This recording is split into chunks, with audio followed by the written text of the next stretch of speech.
নমস্কার। সংগ্রামী যৌথ মঞ্চের পক্ষ থেকে আজকের এই ফেসবুক লাইভে আপনাদের সকলকে স্বাগত জানাচ্ছি। আজকে দেখেছেন যে উচ্চশিক্ষা দপ্তর থেকে একটা অর্ডার বের করা হয়েছে। অনেকে বলছেন যে এটা ম্যাচিং অর্ডার বেরিয়েছে, এর আগে কারিগরি শিক্ষা দপ্তর থেকে একটা বেরিয়েছিল,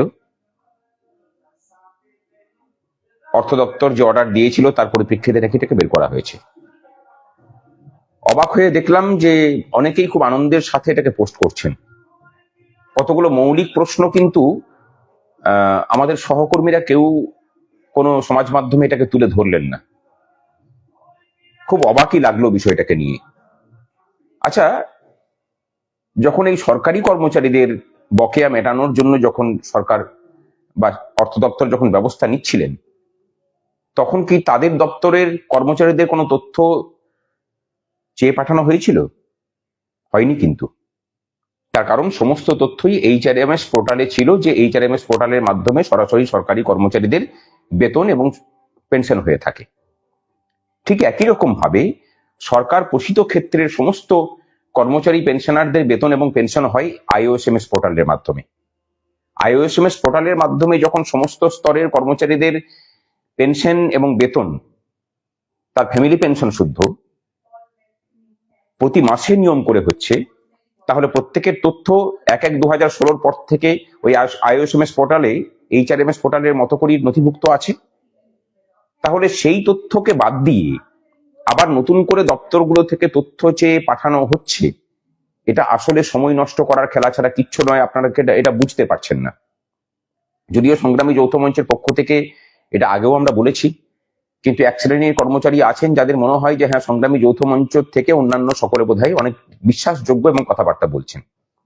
সরকারের বহু এজেন্ট যারা আবার মামলাকারী সংগঠনে ছিল, তারা কিন্তু এই নিয়ে সরকারের অবস্থান ব্যাখ্যা করতে নেমে পড়েছেন সরকারের পক্ষে। আপনাদের আবার বলছি, 1 এপ্রিল অর্থ দপ্তরের সাথে সরকারি পোষিত দপ্তরগুলোর যে বৈঠক হয়েছে, সেই বৈঠকে যে রূপরেখা তৈরি হয়েছে তাতে অর্থ দপ্তর শুধুমাত্র সময় নষ্ট করার জন্য রূপরেখা দিয়েছেন, অন্য কিচ্ছু নয়। আমি বলে দিতে পারি, চাপ না দিলে এই তথ্য সংগ্রহ করার জন্যই ভোট পেরিয়ে যাবে। এই সরকার ভোটের পরে যদি আসে, এর টিকিটিকে ধরার ক্ষমতাও আপনাদের থাকবে না। আর যদি সরকার বদলও হয়, তারা নতুন যে সরকার আসবে তাদের থিতু হতে হতেই 3 থেকে 4 মাস পেরিয়ে যাবে। তারপরে তারা ব্যাপারটা বুঝবেন, সেই অনুযায়ী কাজ করবেন, এই করতে করতে 4 থেকে 5টা মাস পেরিয়ে যাবে। বিষয়টাও অতান্তরে পড়বে।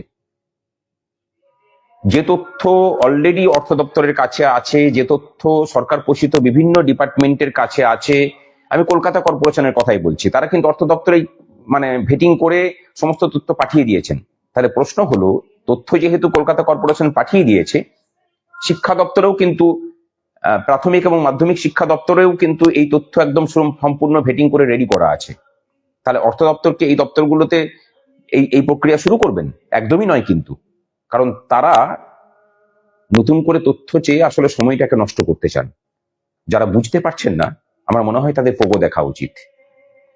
এরই প্রতিবাদে এবং সরকারি কর্মচারী পেনশনার যাদের হিসেবে গরমিল হয়েছে, যা প্রাপ্য ছিল তার 60% সরকার কেটে নিয়ে বলছে 100% দিয়ে দিয়েছি, এর প্রতিবাদে আগামী 12 তারিখ সংগ্রামী যৌথ মঞ্চের পক্ষ থেকে আমরা মিছিলে ডাক দিয়েছি।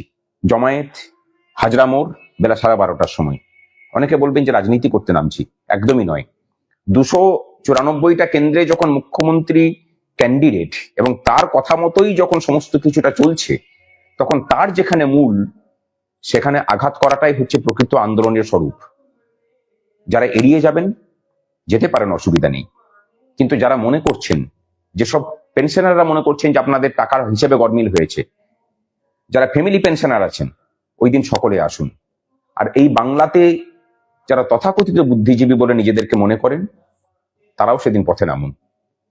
এই বাংলাকে বাঁচানোর জন্য,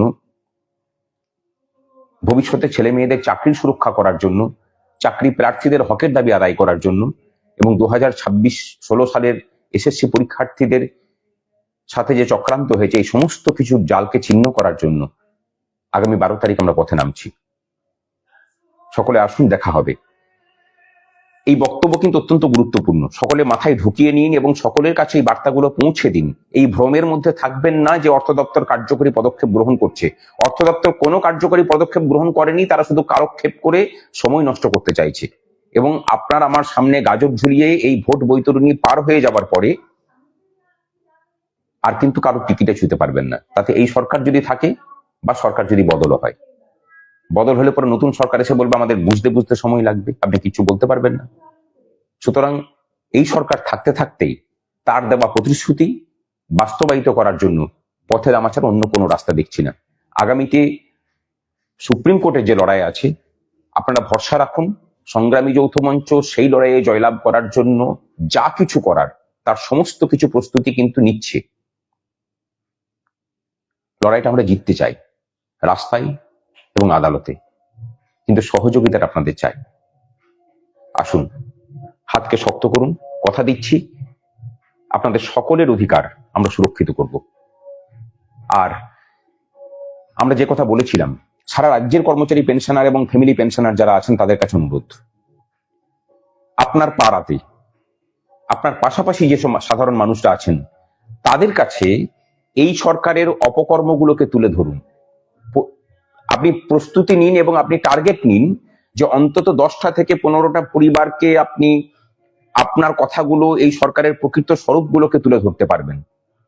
কর্মচারীরা শুধুমাত্র নিজেদের ভোট নয়, এই সমাজের ভোটটাকেও, যে বৃহত্তর অংশের ভোটটাকেও যে প্রভাবিত করতে পারেন তার ছাপ রাখার প্রতিজ্ঞা এই ভোটের ময়দানে এই বছরই এই বিধানসভা 2026 সালে রাখুক।